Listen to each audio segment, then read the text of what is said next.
Bonjour, je présente la deuxième partie de l'étude d'un champ électrostatique créé par un fil fini en un point de l'espace. Dans cette partie, on va étudier le potentiel électrostatique, les lignes équipotentielles et les lignes de champ. On passe à l'énoncé. Donc on considère un fil F de longueur L0 égale à 8 cm, d'extrémité BE et de densité de charge linéaire lambda égale 1 nanocoulomb mètre moins 1. M est un point de l'espace et P le plan contenant M et F. H est le projeté orthogonal de M sur la droite BE. O est le milieu du segment BE et P est muni d'un repère orthonormé direct R, OEX, EY. On passe aux questions. Première question. Montrez que le potentiel électrostatique en M est V de M égale lambda sur 4 pi epsilon 0 fois Ln de EM plus mesure algébrique de HE divisé par BM plus mesure algébrique de HP. Deuxième question petit a. Montrez que la ligne équipotentielle passant par M est contenue dans P, et l'ellipse E0 de foyer BE. Petit b, on déduire que V de M égale à lambda sur 4 pi epsilon 0 sur Ln de grand L plus L0 sur grand L moins L0 avec grand L égale à EM plus PM. Petit c, on pose E0 d'équation x carré sur a carré plus y carré sur b carré égale à 1. Justifie que A égale à EM plus BM sur 2. Troisième question petit a. Montrer que la ligne de champ passant par M est contenue dans P et l'hyperbole H0 de même foyer BE.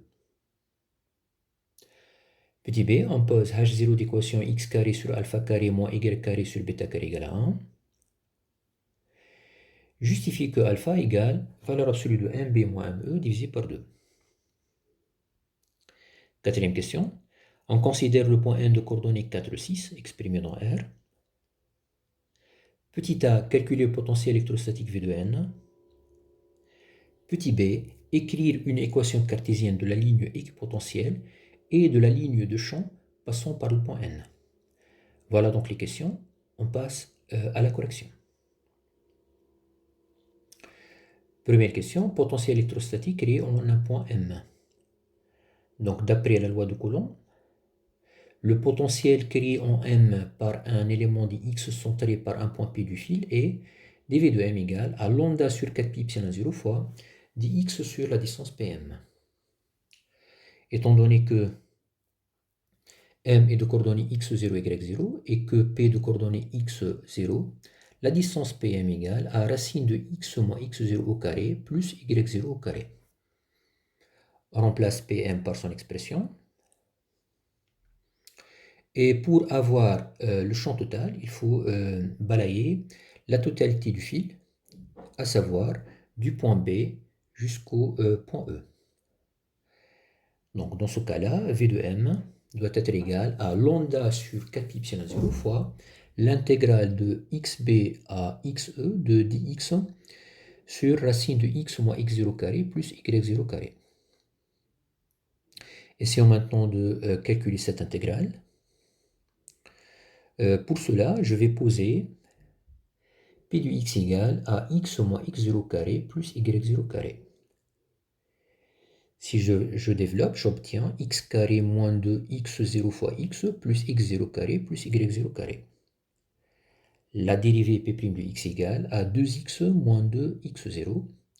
Et d'ailleurs, je vous rappelle que si P égale à x carré plus bx plus c, alors la primitive de dx sur racine de P égale à ln de racine de P plus P' sur 2. Essayons d'appliquer cette formule à V de M. J'obtiens lambda sur 4 pi epsilon 0 fois ln de racine de x moins x0 au carré plus y0 carré plus x moins x0 entre xb et xe bien sûr. Je remplace maintenant x par xe. Au niveau de la radicale, j'obtiens xe moins x0 au carré plus y0 au carré, et ça fait alors la distance EM. Je remplace ici, et j'obtiens xe moins x0, ça fait alors mesure algébrique de HE. Voilà donc la première partie de l'intégrale, lambda sur 4 pi epsilon 0 fois ln de em plus mesurage biblique de he. Je remplace maintenant x par xb. En premier lieu, j'obtiens xb moins x0 au carré plus y0 au carré. Et ça fait bien sûr la distance bm. Et si je remplace ici, j'obtiens xb moins x0. Et ça fait mesure algébrique de hp. Voilà donc la deuxième partie de l'intégrale. Donc ln de bm plus mesure algébrique de hp. Donc si maintenant j'applique la formule qui dit que log de a sur b égale à log de a moins log de b, j'obtiens l'expression v de m égale à lambda sur 4 pi epsilon 0 fois ln de em plus mesure algébrique de he divisé par bm plus mesure algébrique de hp. Voilà donc la première question, on passe à la deuxième. La forme géométrique des lignes équipotentielles. Donc on sait très bien qu'en tout point M de l'espace, le vecteur E de M s'oriente suivant la bisectrice MS de l'angle BME. C'est-à-dire que, par conséquence, la ligne équipotentielle est la courbe dont la tangente en chacun de ces points M est perpendiculaire à la bisectrice MS correspondante. Et cette caractéristique, bien sûr, définit bien une ellipse de foyer BE. D'ailleurs, vous voyez donc dans cette petite animation que la bisectrice MS est toujours perpendiculaire à la tangente T en chacun des points de l'ellipse, c'est-à-dire que le vecteur champ électrostatique E est à son tour perpendiculaire à la tangente de la courbe dessinée. Ceci, bien sûr, va nous permettre de dire avec toute certitude que dans le plan P, donc la ligne de champ qui passe par un point M du plan P et l'ellipse E0 de foyer BE et contenant le point M. Voilà la question de A. On passe à 2B. Là, on va chercher une deuxième expression de V de M. Donc je vous rappelle l'expression déjà trouvée.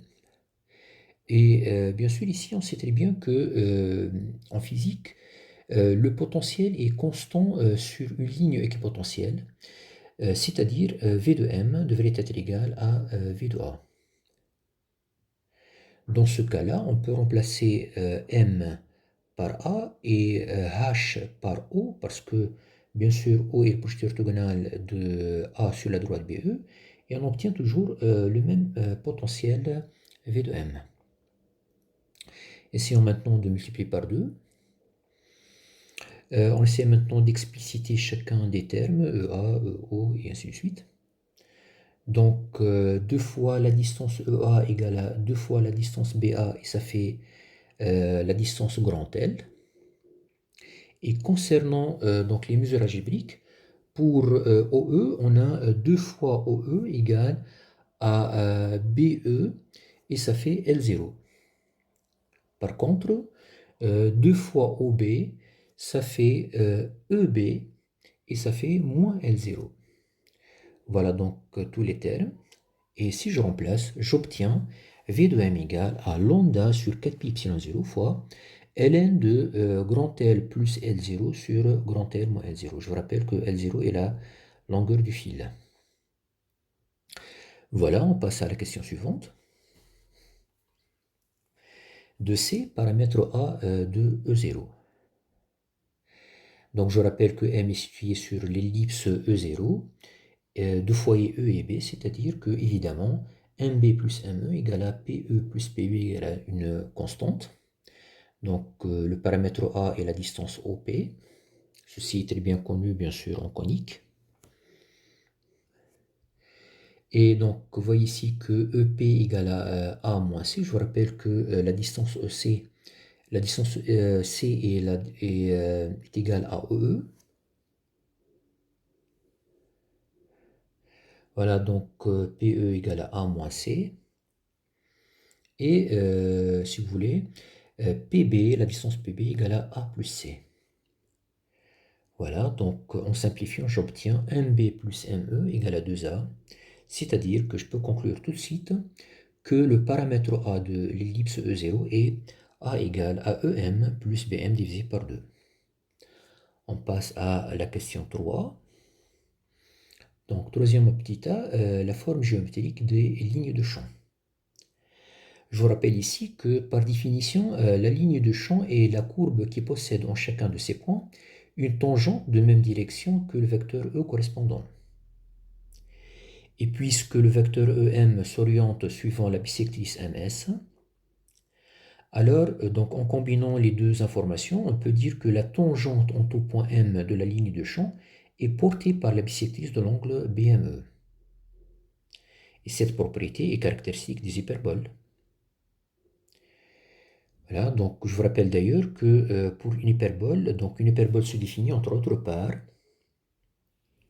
si B et E sont deux points fixes et que la tangente en tout point M d'une courbe gamma s'oriente suivant la bisectrice de l'angle BME, alors gamma est une partie d'hyperbole. Voilà, donc d'ailleurs, vous voyez dans cette petite animation que toujours la bisectrice MS est tangente à l'hyperbole au point considéré, c'est-à-dire que le vecteur champ électrostatique correspondant est tangente à l'hyperbole de foyer BE. Voilà. Donc ceci va nous permettre de conclure que pour un point M du plan P, la ligne de champ contenue dans P et passant par M est l'hyperbole H0 de foyer E et B. On passe à la question 3b. Le paramètre alpha de H0, donc ici voilà l'hyperbole et le sommet P et le sommet P' des hyperboles.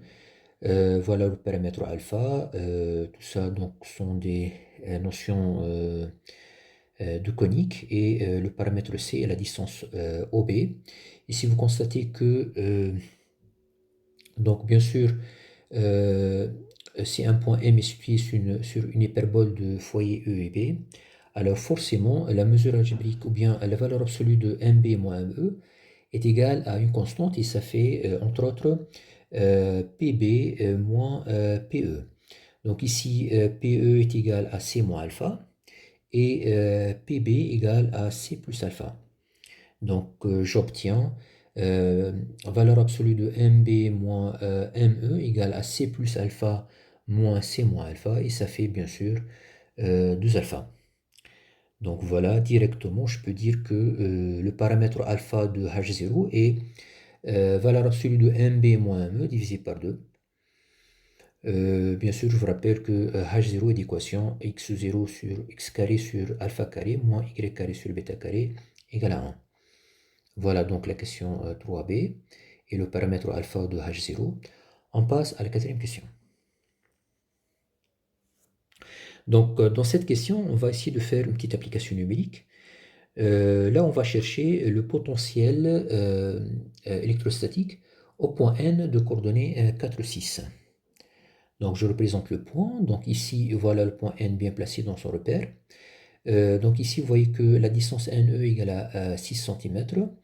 La distance BE égale à 8 et la distance BN égale à 10 par application de Pythagore bien sûr. La distance grand L est égale à BN plus NE égale à 16 cm. Et le rapport L plus L0 sur L moins L0 est égal à 3 enfin. Je vous rappelle que V de M égale lambda sur 4 pi epsilon 0 fois Ln de grand L plus L0 divisé par grand L moins L0. Donc en application numérique, j'obtiens V de N égale à lambda sur 4 pi epsilon 0 fois log de 3, à peu près égal à 9,874 volts. Passons aux équations cartésiennes. Donc je commence par l'équipotentiel. Donc je vous rappelle toujours que grand L égale à 16 cm. Voilà donc l'équation générale de la ligne équipotentielle. Donc il suffit de chercher A égale à grand L sur 2, ça fait 8. C égale à L0 sur 2 égale à 4. B carré égale à A carré moins C carré égale à 48. Bien sûr ici, on est en train d'appliquer les formules de base d'une ellipse. Et voilà, donc j'obtiens E0 d'équation, x carré sur 64 plus y carré sur 48 égale à 1. Concernant la ligne de champ, donc c'est une hyperbole. Pour alpha, c'est égal à valeur absolue de Bn moins Ne divisé par 2. Ça fait 2 alors. Et bêta carré égale à c carré moins a carré égale à 12. Voilà donc l'équation cartésienne de H0. H0, ça fait x carré sur 4 moins y carré sur 12 égale à 1. Avec x, y, bien sûr, sont exprimés en centimètres. Voilà, donc ici, je représente la ligne de champ et la ligne équipotentielle. Et on peut même représenter le vecteur E. Donc, vous constatez ici que E s'oriente bien tangentiellement à la ligne de champ et que la tangente à la ligne équipotentielle est perpendiculaire à E. Voilà donc la totalité des questions. J'aimerais bien donc à la fin de vous donner une petite idée à propos le spectre électrostatique, le spectre du champ. Donc je reprends le point N et la ligne équipotentielle et on va par exemple représenter les lignes de champ au point R, P et Q et le point N bien sûr. Donc voilà l'hyperbole H0 d'excentricité E égale à 2. Concernant le point P, c'est une hyperbole d'excentricité E égale à 1,23.